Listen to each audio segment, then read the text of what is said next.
বলছি বাবা, আমরা তাহলে বিরিয়ানি ব্যবসা শুরু করেই ফেললাম। এবার থেকে আমরা বিরিয়ানি ব্যবসা করে অনেক বড় হয়ে যাবো, আমাদের অনেক নাম ডাক হবে না। আরে হ্যাঁ, আমরা বিরিয়ানি ব্যবসা করবো, আমাদের অনেক নাম ডাক হবে। চারিদিকে সবাই বলবে ফুটো বিরিয়ানি, চল আমরা ফুটো বিরিয়ানি খাবো। কিন্তু বাবা, কই আসছে না তো কেউ, কোনো কাস্টমারই আসছে না, আমরা কাকে বিক্রি করবো বিরিয়ানি? আরে আসবে আসবে, সব আসবে, তুই অপেক্ষা কর। কি সেন বিরিয়ানির। বলছি দাদা, ক প্লেট বিরিয়ানি দেবো? কি সেন গো বিরিয়ানির, কি গন্ধ, কি সুন্দর। আরে কাকু, বলছি ক প্লেট বিরিয়ানি দেবো আপনাকে? কি সেন, দারুণ সেন আসছে বিরিয়ানিটার। আরে দাদা, আপনি কি শুধু বিরিয়ানির সেন্টাই কি নেবেন, নাকি বিরিয়ানিটা খেয়ে দেখবেন? ভাই, আমার কাছে পয়সা নেই, তাই বিরিয়ানির সেনটা একটু শুকে পেটটা ভরে নিলাম।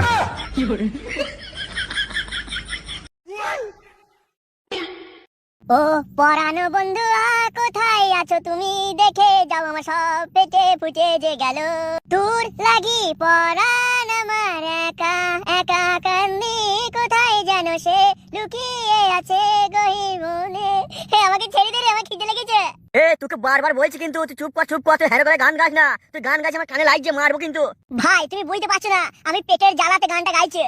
লাল শাড়ি পরিয়া কন্যা আলতা রাঙা পায়ে, আমি আর কখনো কোনো কাউকে কিছু বলবো না ভাই, আমাকে একবার ছেড়ে দাও ভাই আমার। ও ভাই, তোমাকে আমি না বেরিয়ে কাজ করবো, কাজ করে তোমাকে 10,000 টাকা দেবো, হবে না ভাই? আমি কোনো দিন আর কোনো বৌদিকে কিচ্ছু বলবো না, আমি কারোর দিকে তাকিয়েই দেখবো না, আমার শিক্ষা হয়ে গেছে ভাই। ও ভাই, তুমি আমাকে ছেড়ে দাও না ভাই, বলছি তো আমি কাজ করবো, কাজ করে দেবো, তোমাকে 10,000 টাকা দেবো আমি। তখন থেকে আমি বারণ করছি, কে চুপ কর চুপ কর চুপ করছি না, মাল লিবে রে। তোর লাগে পরাণ আমার একা একা কান্দি, কোথায় যেন সে লুকিয়ে আছে। মনে হয় আমি আর বাঁচবো না গো, এবার আমাকে মরতেই হবে, এটাই মনে হয় আমার শেষ। এই আমার জীবন শেষ হয়ে যাবে এবার, এরা আমাকে আর ছাড়বে না কোনোদিন। কি হয়েছে বাবা, তুমি আমাকে ডেকেছো? হ্যাঁ, আমি তোকে ডেকেছি। কিন্তু কেন বাবা, তুমি আমাকে কেন ডেকেছো? হ্যাঁ রে, আমি তোর বাপ, তোকে যখন মন হয় তোকে আমি ডাকবো, আমার যা দরকার তোকে বলবো, তা তো কই ফেল কেন চাইছিস তুই আমাকে?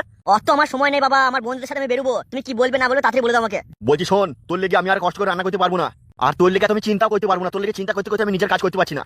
তুমি কি বলতে চাইছো বলো তো বাবা, পরিষ্কার করে কথা বলো, আমার এসব ঘুরিয়ে ফিরিয়ে কথা আমার পছন্দ নয়, ভালো করে জানো তো তুমি। আমি বলি তো দিলাম, তোর লেগে আমি আর ভাবতে পারবো না, তোর লেগে আমি চিন্তা করতে পারবো না, তোর চিন্তা তুই নিজে কর, তোর খাবার তুই নিজে জোগাড় কর, আমি আর তোর লেগে কিছু করতে পারবো না। তোর লেগে আমি ভালো করে কাজ করতে পারছি না, লোকে যদি হাত অপারেশন করতে পা অপারেশন করে দিচ্ছে, কেউ যদি পায়ে যন্ত্র নিয়ে আসছে আমার কাছে, তাকে আমি মাথা যন্ত্র ওষুধ দিয়ে দিচ্ছে, তাহলে বল তোর জন্য সব হচ্ছে? তোর লেগে চিন্তা করে আমি কোনো নিজেই মরে যাবো। আবার সেই একই কথা বারবার বলছি, তুমি ঘুরি ফিরি বলো না, তুমি কি বলতে চাইছো? কি বাড়িতে চলে যাবো নাকি আমি? তুমি কি চাইছো আমি বাড়ি থেকে চলে যাই? আমি তোকে একবার বলেছি তুই ঘর থেকে চলে যা, বাড়ি থেকে চলে যা, তোকে আমি কি বলছি সব সময় বলে আসছি। এবার বিয়েটা করিলে, তোর বয়স হয়েছে, বিয়েটা করিলে বাড়িতে বৌমা লিয়ে আয়, বৌমার হাতে দুদিন রান্না খেয়ে মরি আমি শান্তিতে। আমার বন্ধু নগেনের মেয়ের সাথে তোর বিয়ে দেবো আমি। ওসব চলবে না, আমি কোনো মেয়েকে বিয়ে করতে পারবো না। যদি তুমি পাড়ার ওই যে সোনা বৌদি আছে, ওই সোনা বৌদির সাথে আমার বিয়ে দাও, তাহলে ওই বৌদিকে বিয়ে করবো, আমি কোনো মেয়েকে বিয়ে করতে পারবো না, এটা আমার শেষ কথা। তাহলে বাবা আমি বন্ধুদের সাথে বেরোবো, আসছি ঠিক আছে? আমি ঘুরতে যাবো, 2 দিন আসবো না, বাড়ি ফিরবো না 2 দিন। হ্যাঁ রে, তোকে আর কত বোঝাবো? তোর বাবা এত বড় ডাক্তার হওয়ার পরে তুই তো আমার ছেলে হয়ে এমন করছিস। আরে তুই আমার ছেলে হয়েছিস যখন, আমি নিজে ডাক্তার, তুইও ডাক্তার হবে। শোনো বাবা, তুমি ডাক্তার না কি অত আমার জানা দরকার নেই, ঠিক আছে? তুমি যদি আমার বিয়ে দিতে চাও, তাহলে সোনা বৌদিকে বিয়ে করবো, সোনা বৌদির বাড়িতে যাও, ওর বরের সাথে কথা বলো, দিয়ে আমার বিয়েটা দিয়ে দাও।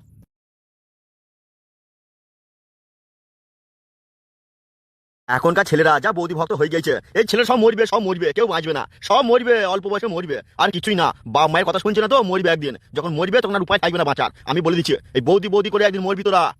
এই ছেলেগুলো কেন বোঝে না, পরের বউ কখন আপন হবে না, তাই বৌদি না করে ভালো থেকে মেয়েকে বিয়ে করলে। এই আমার ছেলেই বুঝছে না, তোমাদেরকে কি বুঝাবো? আমার নিজের ছেলেই বুঝছে না, বলছে বিয়ে করলে সোনা বৌদিকে বিয়ে করবো, তা আবার বছর বয়স থেকে কথা বলো, এই আমাকে লোকে ধরে মারবে না।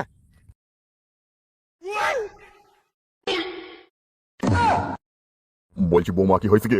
কেমন যেন তোমার মনটা খারাপ লাগছে। কেন, আপনি কি জানেন না ফটকে ধরে লিগেছে? সে তো আমি জানি ফটকে ধরে গেছে, কিন্তু ফটকে যে ধরে গেছে সেটা ওর নিজের দোষেই লিগেছে। এ কি বাবা, আপনি কি করে বলছেন এগুলো? কেন বৌমা, ভুল কি বলেছি আমি? যতই হোক আপনার ছেলেকে মিথ্যা কিছু ফাঁসিয়েছে ওরা। শুনো বৌমা, আমি সব বিশ্বাস করি না। ফটকে দোষ করেছে, এর লেগে ওরা ধরে গেছে, ওরা এখন মারবে না ধরবে না কি করবে আমি সব দেখতে যাবো না। তাহলে আপনিও শুনে রাখুন বাবা, আমি কিন্তু সত্যি করে বলছি, আমি থানায় যাবো, থানায় গিয়ে আপনার নামও দেবো, আমি কেস করবো, যার বাবাও দেখছে না। শুনো বৌমা, সে তুমি যা করবে করে লাও, আমার কিছু করার নেই, দরকার হয় বাড়ি ঘর ছেড়ে দিয়ে আমি চলে যাবো। এই জীবন আর ভালো লাগছে না, একটা ছেলে হয়ে আমার শান্তি হচ্ছে না গো, ছেলেটার লেগে আমাকে মনে হচ্ছে মরতে হবে এবার। এমন করে কেন বলছেন বাবা? আপনি বাড়ি ঘর ছেড়ে কোথায় যাবেন? চারিদিকে কেমন বৃষ্টি পড়ছে দেখছেন না? সে বৃষ্টি পড়ুক আর ঝড় উঠুক আর তুফান আসুক, কি করবো, তোমাদের লেগে যা হচ্ছে আমার ভালো লাগছে না একদম। আমি এত সব ছেড়ে ছেড়ে চলে গেছি। না বাবা, যাবেন না, বাইরে খুব ঝড় উঠেছে, জল পড়ছে। বললাম তো তোমাদের লেগে আমাকে মরতে হবে মনে হয় একদিন, দু চোখ যেদিকে যাবে সেই দিকে চলে যাবো।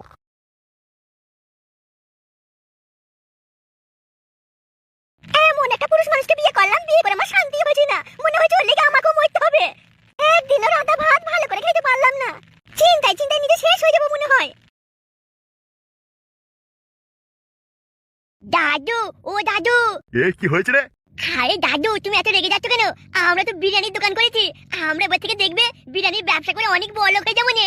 তোরা বড় লোক হবি নাকি ভিখারি হবি সেটা আমি জানি না, তবে মনে রাখিস আমি তোদেরকে ব্যবসা করতে যা টাকা দিয়েছি সেই টাকা যদি না পাই তাহলে কিন্তু এই তোদের দোকানে থাকবে না, দোকানে কিন্তু মালিক আমি হবো।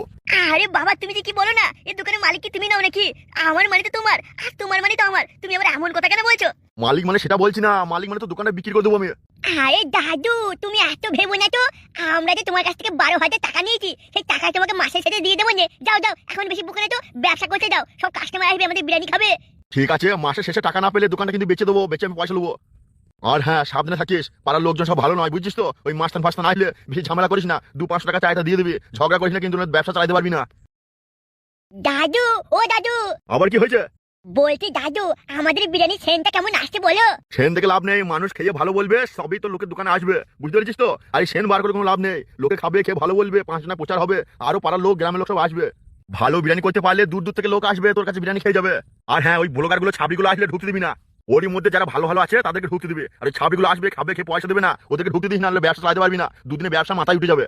আরে দাদু, তোমার বয়স হয়ে গেছে তাই তুমি এসব বুঝো না। আরে যদি দোকানে ভোলাগার গুলো না আসবে তাহলে আমাদের ভাইরাল হবে কি করে? আমরা এমন বিরিয়ানি করবো, সবাই দেখবে দূর দূর থেকে আসবে। দাও দাও, তুমি বেশি বুকো না তো। আমার কথা শুনবি না, তাহলে দেখবি, বুঝতে পারবি কি হবে। ওই ছাবড়ি ভোলগার গুলোকে ঢুকতে দেবে, আর ওরা এসে খাবে, খেয়ে পয়সা দেবে না। বলছি তো, বলছি সবাইকে ঢুকতে দিবি না তা বলিনি, যারা ভালো ব্লগার তাদেরকে দিবি, যারা ভালো রিভিউ দেয় তাদেরকে দিবি। আরে বাবা, তুমি এত বুকো না, যাও তো, কাস্টমার আসার সময় হয়ে গেছে। আমি যেন মাসের শেষে আমার টাকাটা পেয়ে যাই না, দোকান পিছিয়ে পয়সা নেবো। আরে ফাটা, তুই আমার দিকে ঘোর।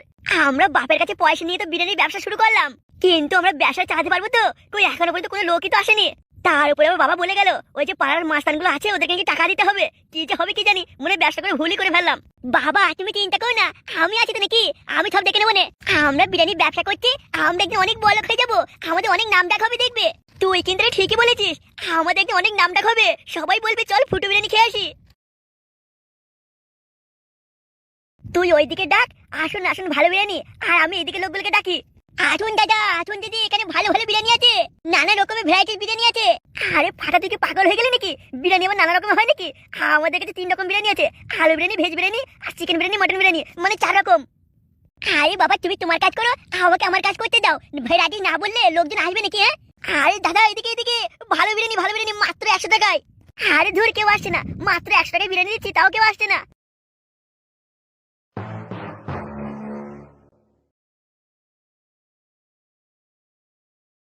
মার ওকে, আরো মার, এমন মার মারবি যেন সারা জীবন মনে রাখে। হ্যাঁ হ্যাঁ, আমাকে মারুন মারুন, আরো মারুন, মারতে মারতে মেরে ফেলুন, আমাকে মেরে ফেলুন। আমি বেঁচে কি করবো? আজ 3-4 দিন ধরে কিছু খাইনি, এর থেকে মরে যাওয়া অনেক ভালো। এর থেকে মরে যাওয়া অনেক ভালো, আমাকে মেরে দিন আমাকে। ব্যাপারটা বুঝছি না তো, ওকে মারছি যত তত বলছি আমাকে আরো মারুন। মালিক মনে হচ্ছে পাথর হয়ে গেছে। মানে কি বলছিস তোরা? একে যত মারছে তত বলছে আরো মারো, তাহলে কি চামড়াটা কি গন্ডের চামড়া হয়ে গেছে নাকি? ওর চামড়া বছর মোটা হয়ে গেছে, ও কোন রকম মারতে হবে মনে হচ্ছে। বেশ, তোরা মারা বন্ধ কর। হ্যাঁ মালিক, তাহলে কি করবো বলেন? ওকে আরো ঘা কত দিয়ে দিয়ে আড়াই টাঙিয়ে দে। বেশ ঠিক আছে, তাহলে তাই করছি। আর হ্যাঁ, একটা কথা বলতে তোদেরকে ভুলে গেছি। কি মালিক? লালুর মেয়ে ফুলটুসি, মনে নাই তোদেরকে কি বলেছিলাম? ও মালিক, আমি বলেছি ফুলটুসিকে অনেকবার বলেছি, তোকে বাবু টাকা করতে বলেছে, মালিক টাকা করতে বলেছে, বলছে আমি সব যাবো না, আমি সব পাতা দিই না। বলিসনি যত টাকা লাগবে তত টাকাই দেবো? মালিক টাকার কথা বলছে, মুখে জুতোই করে মেরেছে আমাকে। ইকিরে, তা এত কিছু হয়ে গেছে আমাকে বলিসনি কেন? বলিনি, জুতোই করে মারলো তো খুব খারাপ লাগলো, আমার লজ্জা লাগছিল, সেই লেগে বলিনি আমি। ইকিরে, মালিক কি বলতে চাইছেন আমি ঠিক বুঝতে পারছি না। তোরা যা কাজ করেছিস, তোদেরকে জুতো তো কম হয়ে গেছে, তোদেরকে যদি লাখ করে মারতো আরো ভালো হতো। মন থেকে কথা বলবি না, মারবো খুনি। দেখছিস তো মালিকের সাথে কথা বলছি, মন থেকে কথা বলছিল, মারবো খুনি। ওর কথা ছাড়, আমি কি বলছি শোন। হ্যাঁ মালিক বলেন, কি হয়েছে? কি হয়েছে মানে? তোকে জুতো করে মেরেছে, আর এই কথা আমাকে এখনো পর্যন্ত বলিসনি। মালিক আপনি থামেন, আপনাকে কথা দিচ্ছি, ওই ফুলটসি আপনারই হবে। আমি যেভাবে পারি আমি এর বদলাও নেবো, আর আপনার কাছে ফুলটসিকে নিয়ে আসবো, দরকার হলে ফুলটসির সাথে আপনার বিয়ে হবে। কি ব্যাপার মালিক, আজকে আপনি এমন করে হাসছেন যে? ফুলটুসির কথাটা শুনলি মনের ভেতরে কেমন হাকুর বাকুর করে আমার। মালিক আপনি চিন্তা করবেন না, ফুলটুসির সাথে আপনার বিয়ে দেবো, আর বিয়ের ভোজ আমরা সবাই খাবো, গোটা গ্রামের লোক ভোজ খাবে। আপনার বিয়েতে ডিজে বাজবে, বক্স বাজবে, আর আইসক্রিম খাবো আমরা।